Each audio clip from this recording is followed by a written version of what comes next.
Hey, you creepy weirdos who call themselves my viewer base.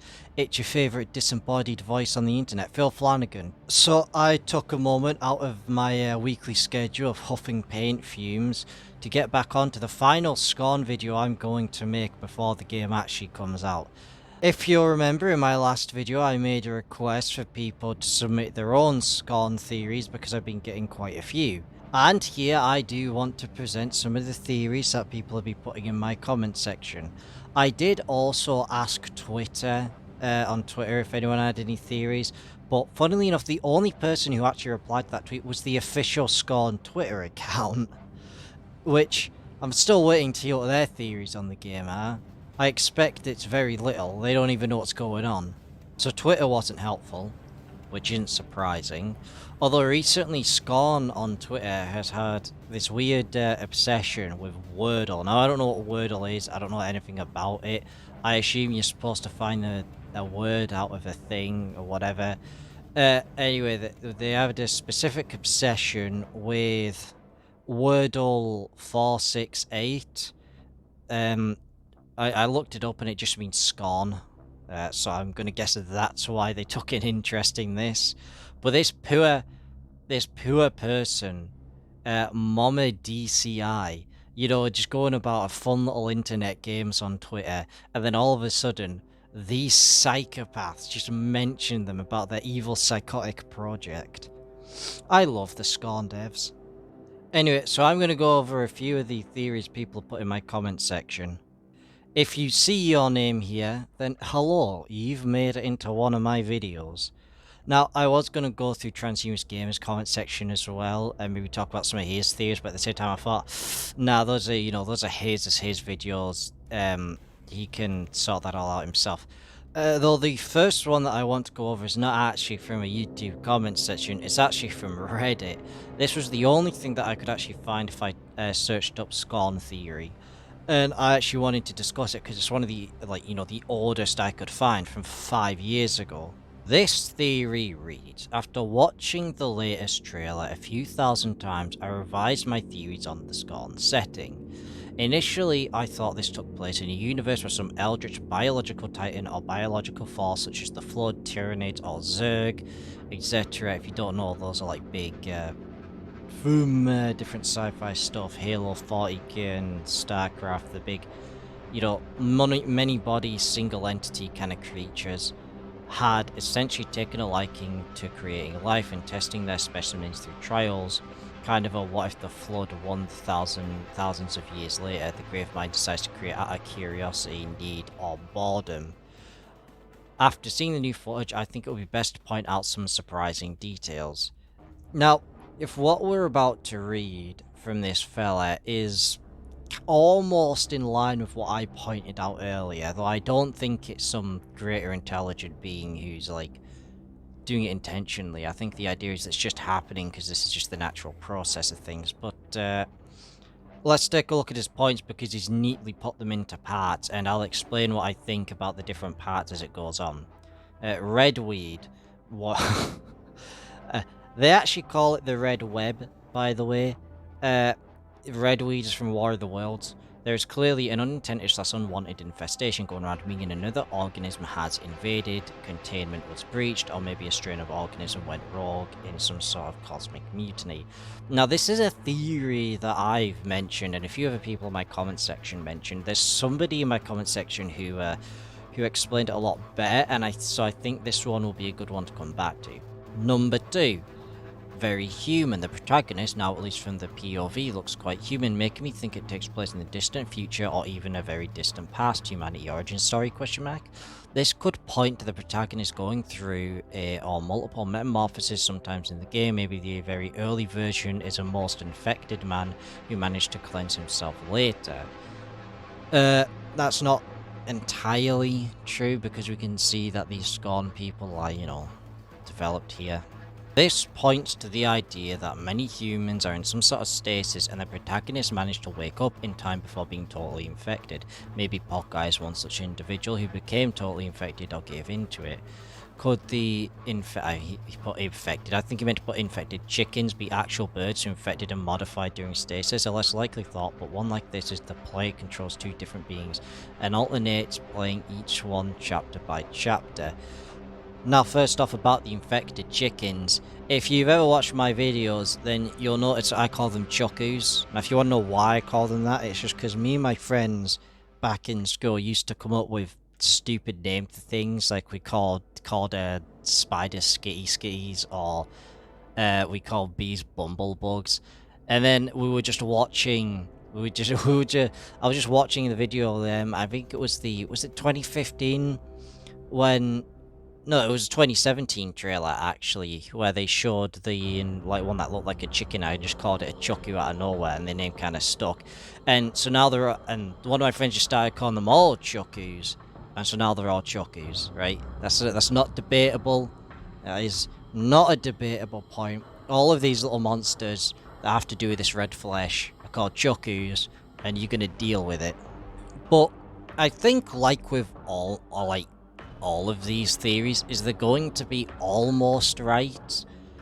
Like, I get the idea that, you know, the red flesh is an outside infection. I'm not sure about the alternating who you're playing with chapter by chapter, because it's a bit of a non-linear story from what I understand. Although it would fit into my other idea that, you know, you've got one mind and it's being switched between bodies by the facility itself. It somewhat plays into my idea that the facility itself is a living, thinking thing, but not quite. Number 3, Metroids. Where it seemed most of the organisms fought alongside each other, we saw a Metroid-like organism preying upon a dying bagpipe, of course. But we also saw chickens working alongside bagpipes during the combat segment. Could this be proof of testing organisms by jungle trial, or as a result of the player's previous choices making some organisms more hostile than others? Those Metroids certainly seem more curious than aggressive. Well, it is actually the latter. You can see by the devs that certain choices of the players change, like their environment. And I don't think that these creatures have, like, an intention behind them. We'll get on to this when I mention somebody later explained it better, but I want to explain the chuckus a bit more from what I've kind of gathered about them. Attached chickens, birth defect conjoined, or predation dragging its meal away from competition. My favourite theory is that the infected chicken was dragging a non-infected to be used as biomass for redweed growth.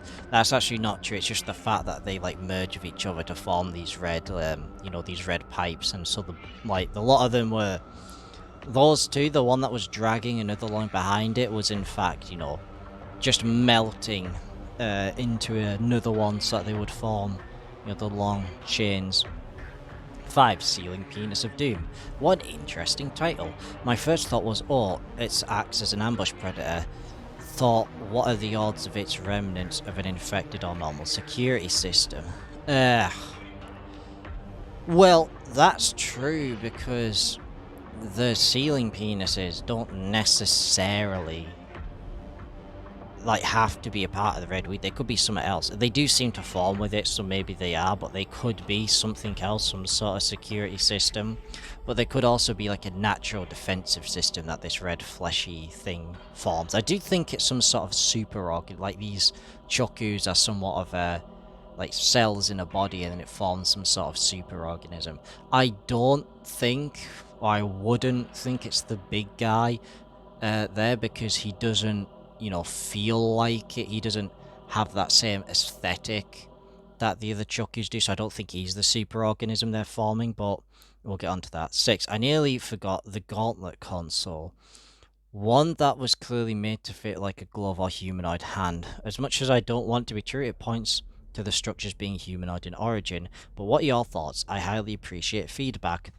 Well, Mr. Carnifex125, here are my thoughts and feedbacks 5 years later. So what do I think about his theory in general? I think it's somewhat been disproven. Like, I don't think it's true, but I think it's almost true. I think he's right about there being some sort of super organism, but I don't think it's like an actually super intelligent creature, or at least not fully aware of what's going on. But because we're in discussion about the red flesh, I'd like to point out someone who I think explained it better, and this is somebody with probably one of the greatest usernames I think I've ever received, Hentai Hero. Hello if you're watching this. In fact, if any of you see your own comments here, say hi in the comment section. So, Hentai Hero says, the red flesh could have been a biological weapon released by another species on the planet, or maybe the lower caste got tired of the inhumane treatment. As for the hive mind theory, that big dude we see could be the central intelligence point or something to that effect. Yeah, I think he does get at something a bit more. So if I explain my thoughts on the red flesh, I am not sure if it's an outside invasive species. People seem to have, very much picked up on my idea that it's clearly invasive, and that's some sort of foreign body. But I'm not fully sure if it is entirely foreign. It may have just come from, like, the outside and seeped its way in. Like, it could have caused the collapse, it could have come after the collapse, it could have also been an actual natural part of the facility, like a natural resource that would be used. Like, there is a good chance that these things, that those, the theory that these items here, these tree-looking things, were used to make material. Well, there's a good chance that the Chukus in of themselves may have been grown to use fleshy material. That, like, the way they form these strands, as I mentioned wetware in one of my videos, these strands that they formed could be that. It could be a neurological system forming, acting as a computer, almost. And I guess I quite like the idea that the idea was the calamity was brought on by some sort of lower caste, because we can tell that there are castes, right? But we can definitely tell that, there are castes. The mole people are certainly not on the same level as regular Scorn guy. And so wouldn't it be hard to think that maybe they did something, or someone in the middle did something that maybe let whatever get out of control, right? And I do believe the collapse is going to be linked to this big guy, which is a part of his second idea, that the big dude we see could be the central intelligence point. It could be. As I said, I don't think he's a central intelligence point for all the red flesh, the red weed stuff. I think it'd be more likely that, as we mentioned, wetware, he may be a central intelligent point for the actual whole facility in of itself. But given that all we know is he's big and he exists, we can't really... Well, I wouldn't be jumping into making any assumptions about him. Our next dear viewer, John Guzman, I think, is that your name? He says, assuming Skonga is part of the facility, perhaps the malformed entities are like a cancer. They form these large structures that seem to not serve any purpose, but they are clearly interfering with the functions of the facility, and they are hostile to Skonga. Well, they're not entirely hostile to him. There are points where, that they are kind of casual. Though likening it again to a cancer it's somewhat apt. If it is true that they are within the facility, right? Because, cancer is like cells of your own body that have gone out of control and begun effectively destroying yourself from the inside. And so, should it be true, of course, that these were used for, like I mentioned before, some sort of wetware, and they were being used as a resource that have just since gotten out of control ever since everything collapsed, then... it would make sense to call them a cancer, and I do feel like that's probably accurate, and it's probably that, ever since that's happened, they've kind of developed and formed these new ecosystems. Now, I think we can confirm that Scorn Guy is part of the facility himself, but there is also the chance that the red flesh is not. Like, the Chuckies are not a part of the facility. They may have come from outside, right? They may be, because you have seen them outside, sort of gestating or melting out there. And so it could be that they're just animals that have come from outside that have then decided to settle into whatever this hellscape is. Charles Grenson has been questioning the word scorn in of itself. I think I mentioned this in one of my earlier videos that, you know, it's, well, what is to scorn something?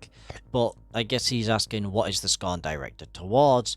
And that, well, that is a good question. He's looking for meaning in the title.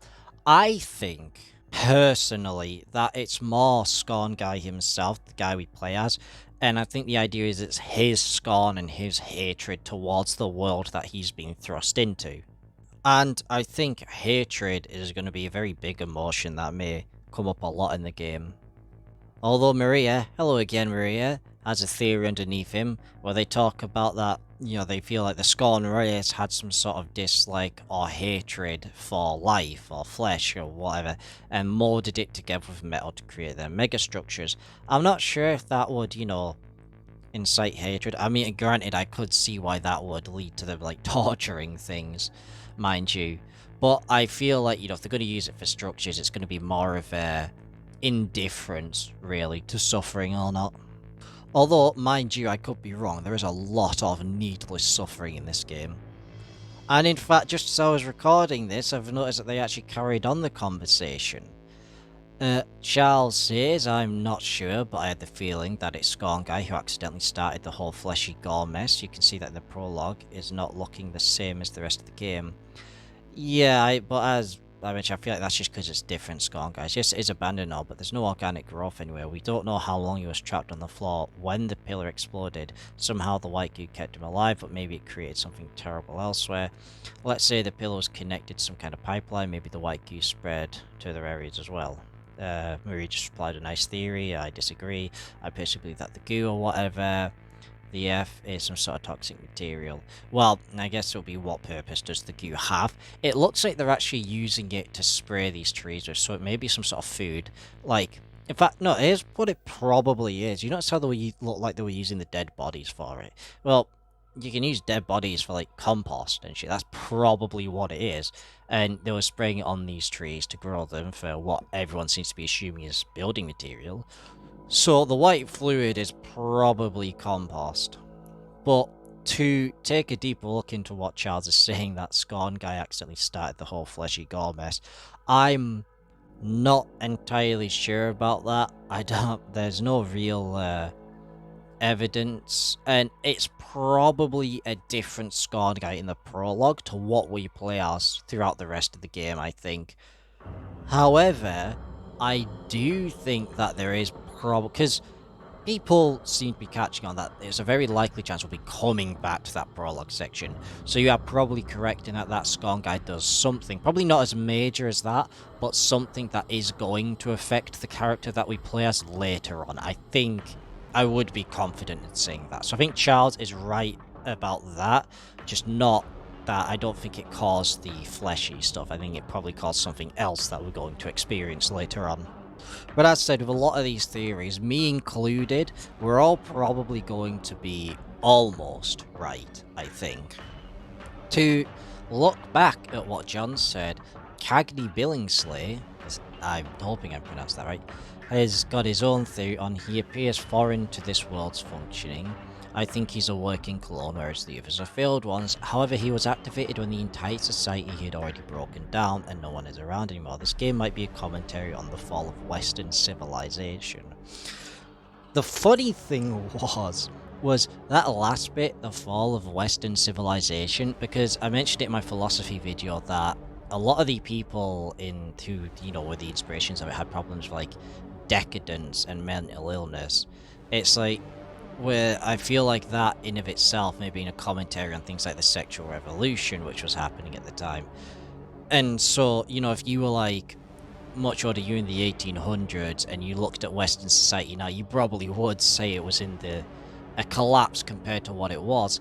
And I was thinking, I didn't say it, but I was thinking in my head that, I guess I strongly implied that there's a hint of what I guess we'd call religious morality to it, where they're like, you know, promiscuity bad and all that. And, you know, promiscuity has become a very big thing in the West, which I want to avoid talking about political topics for our creepy horror game, but it might just be a commentary on the fall of the West. I feel like it's more a commentary on the human condition rather than the Western civilization. I think it's probably... I don't know if it's going to be accurate to call him a clone, but I do feel it's probably true. Although, mind you, there is another commenter who has actually mentioned something that would kind of disprove the idea of him being cloned, somewhat. This person with Cyrillic name, Daniel Zhev, I think that's pronounced. I think they're human descendants. They've created a fascist biopon society where different social groups are in fact different species. The middle class species of the society have somehow found the way to exterminate the ruling species, but they were unable to control the facility with their mind, and the economic collapse. Now they are desperately trying to gain control over the production of molten people. Mold people, I don't know why to put molten people. By trying to breach into the main temple, the place with the penises from the trailer. They need some sperm and egg to reset their Muller's ratchet so they cannot sexually reproduce by themselves and molten people and only use cloning. Yeah, so he's right about like them using cloning, but what is the Muller's ratchet? Well, let me explain. A simple Google search will tell you the theory of Muller's ratchet predicts that small asexual populations are doomed to accumulate ever-increasing deleterious mutation loads as a consequence of the magnified power of genetic drift and mutations that accompany small population size. And this is why you'll very rarely find any multicellular organisms that are, you know, asexual. Most cellular organisms are sexual because DNA, as it reproduces, becomes damaged, and it needs to repair. Now, this is why aging happens, because as you grow older, the DNA just becomes more damaged. But when you reproduce and you have a baby, then the DNA, because it's from two separate organisms, actually repairs because it's a whole new strand of DNA. This is why, at least these damages and mutations, is why, bacteria mutate so well. But it's also why humans would never be able to reproduce asexually. I know there was a thing that women could reproduce asexually using bone marrow, but no, they couldn't. they would not. Women would never be able to reproduce without men. I know all of your science wants to believe they can. However, the actual science says that they can't because, you need two lots of the genetics, and it's why there are many animal species that where the females have become asexual. However, they tend to not last very long due to, in fact, the Muller's ratchet. So Daniel's theory, which I actually really quite like, is that is actually seemingly a critique of Eastern civilization. That's the kind of the lower middle classes overthrowing the upper classes, kind of like the USSR, and then trying to desperately gain control. We won't get into the politics of the USSR though, but what it seems to be, what he's stating, is that the people who are in between, so they're not right at the bottom, not right at the top, have overthrown the ruling class, probably due to what, Hentai Hero said, them being really oppressive, and now have realised that they've kind of fucked everything up and need to get some sort of genetic material to reset the Muller's ratchet so that, they don't all die out, which is a pretty interesting theory. I'm not sure if that would mean that everything will be abandoned. It may in fact be that, this already happened and they all died out, and, the guys you play as are just, the guys who are being grown on as part of this middle class who are still around just in stasis, and maybe that's what, that could be a reason you're trying to get there. And so far he's the only guy who's come up with an actual theory on why we're trying to get to that temple place, so he gets points for being the only one with the theory. And it's not even a bad theory, I actually quite like it. A lot of you people are very imaginative when it comes to these things, and let's hope this imagination pays off when the actual game comes around. But for some reason, I can only find Daniel's comment whenever I go into my YouTube studios. I mean, it's not being held for review. It's perfectly allowed on, you know, on my video, so I'm not sure why I can't find his comment when I actually go on my video, but I can only find it when I go into my YouTube studios. But you know, it's a good theory, so to help everyone else see it, because YouTube for some reason stopped everyone else from seeing it, here it is. You all get to view his lovely comment. I think his idea of what we're doing is my favourite so far. I'm not going to say I believe it's correct. I mean, there's no evidence to corroborate it, but there's also no real evidence to suggest it's wrong.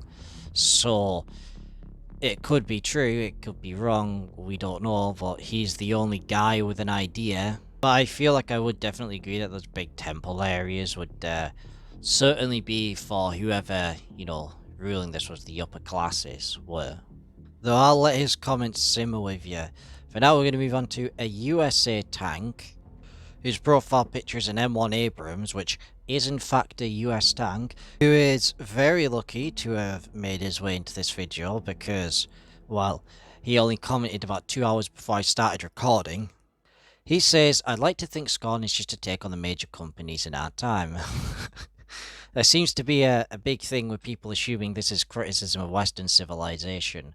I don't think it is. I think it's just, well, it kind of is. I think it's criticisms you could probably point to are indicative of, like, Western civilization. Like, they are included in what the West is like, but granted, because I think it's just the human condition, then, you know, they'll be indicative of any civilization at a certain point.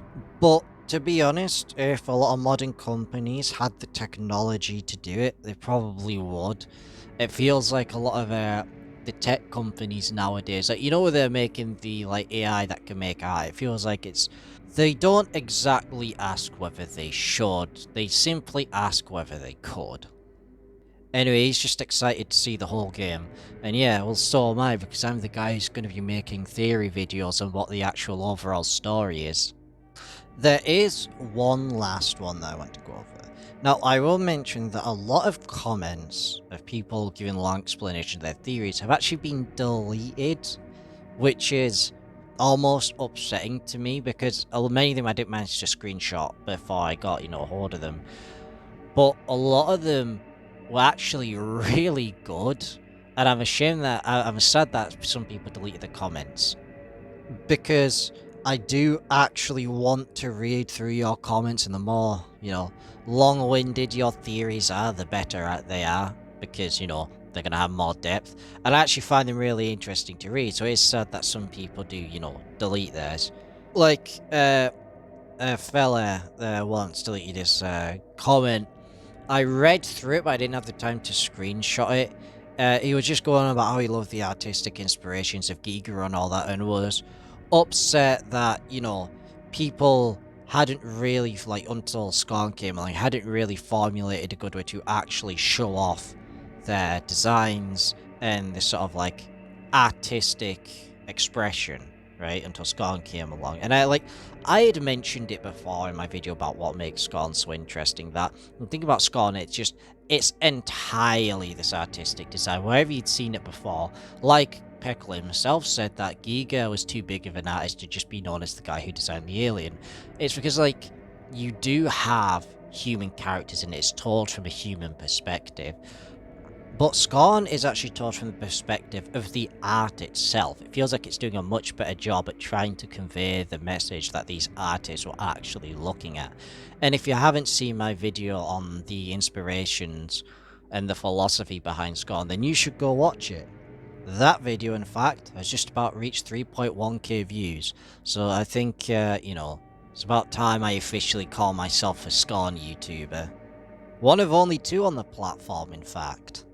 But what I remember this commenter saying, which probably stuck with the most, is that he asked that if I do a playthrough of it, that he would like a silent playthrough because, you know, he wants the art to speak for itself. Now, unfortunately, I wasn't going to silent playthrough because I thought it was best that people actually, you know, hear what I'm thinking as it's coming out. You know, if I'm a theory guy, I'm making my theories and analysis on this, then I thought it'd be best that people actually hear what I'm... It was the point of streaming it, right? That people hear what I'm thinking as it's happening.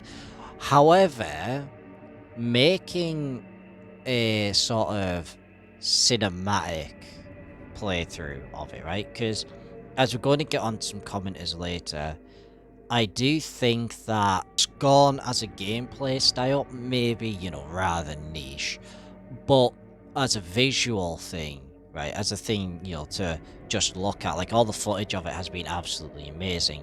And so playing through it once, where I'm chatting and discussing it would be a good idea. But then maybe, because the devs have said, there are many routes to go down, right? That maybe then going back through it and having a silent playthrough like this guy suggested to show it off in a more cinematic light maybe also a good idea. So I might, upload multiple playthroughs of it, and one of them might be, a silent playthrough, of course. I'll definitely, after my initial playthrough, be uploading other videos where I explore certain areas more. Though as much as I hate to admit this myself, I do have a life outside of Scorn. Yeah, as much as I wish I didn't. These sort of like playthroughs may take time to come out. Like, no, I'll do my live stream on it on Friday when I said I would. But then when I actually, come out to publish it on my channel may take some time. Hey, live stream, my channel, Phil Flanagan, Twitch. I will start somewhere between 4 and 5 p.m. depending on whenever I, get this up. But I've hit the 30-minute mark, which will make this the longest Scorn video I've done so far. Which is sad, because I've not got through that many theories. To be honest, I couldn't find all that many theories, because people haven't made that many. So, congratulations to all the champs who have actually made pretty decent theories about the game. Because, I think to a level they're all correct in some way. But I don't think any theory, even not my own theories, probably aren't completely correct.